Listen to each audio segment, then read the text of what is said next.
Bonjour. Les traditions africaines et l'histoire de l'Afrique existent depuis que la vie est sur Terre. La formation de l'univers a eu lieu depuis 13,6 milliards d'années et ce fut le Big Bang, comme nous le savons tous. Les premières traces de vie biologique sur Terre existent depuis 3,8 milliards d'années.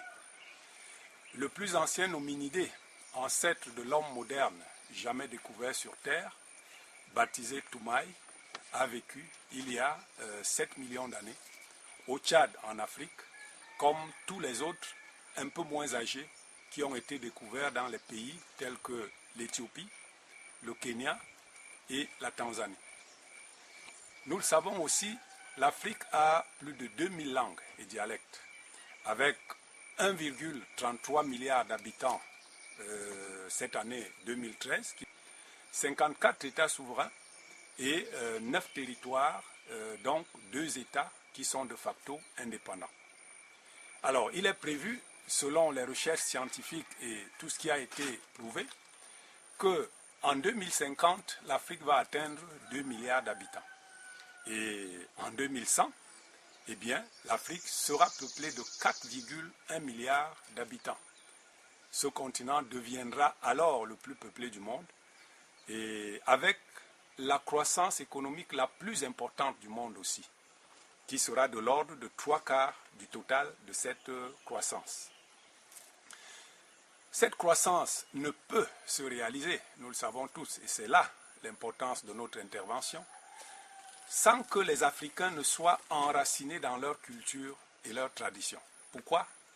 Parce que, comme tout arbre que nous pouvons voir à tous les niveaux, un arbre qui n'a pas de racines ne peut pas survivre.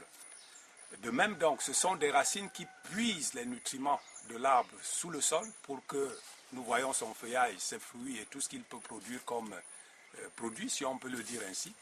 Eh bien, pour tout être humain aussi, ce sont ses racines, c'est-à-dire ses fondations, sa tradition, sa culture, son histoire qui constituent donc les racines qui puisent ces nutriments pour qu'ils puissent avancer, pour qu'ils puissent émerger. Et comme nous le savons tous aussi, ça se voit dans tous les pays du monde aujourd'hui, en Asie, la Chine, Asie du Sud-Est, Amérique latine, eh bien tous ces pays dits émergents aujourd'hui se sont développés et ont préservé et conservé très jalousement leur culture traditionnelle. Et cette culture traditionnelle-là leur a permis de s'éduquer, de s'enraciner davantage, de récupérer du monde ce qui peut leur être utile, parce qu'ils connaissent bien leur base et leur fondation, et pouvoir donc avancer, puis reproduire au monde ce qu'ils auront inventé sur la base des connaissances qu'ils auront apprises.